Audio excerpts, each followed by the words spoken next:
How are you finding time to be creative for your fiction work among what you need to do for your nonfiction and professional life?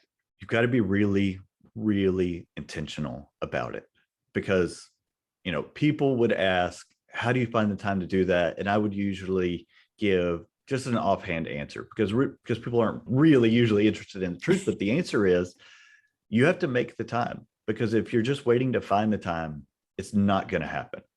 And so what I have done, going all the way back to 2016 when I was doing my law blog, was I get up at 5 o'clock every weekday. And at this point, it's on the weekends too, because that's just what my body does. And that's when I make the time for the creative work. Most days that's writing. Some days it's researching. I have a law podcast. So some days it's editing that.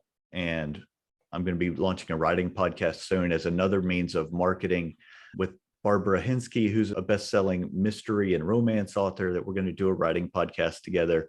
And so that's the time of day that basically an hour, sometimes an hour and a half, when I set aside the time to do it. Now, sometimes life intervenes and kids get up early, or I've got a trial coming up or depositions or something with work, and that interferes. And those things are going to happen.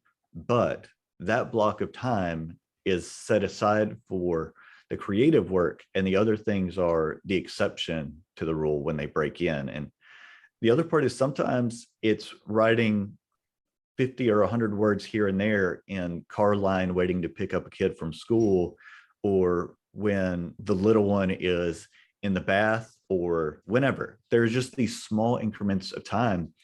And I really picked that up from Michael Laron, who's somebody that I had on my podcast, and I'd heard him on other podcasts, and learned from him that value of those small increments of time that can really add up over the course of time to pay off.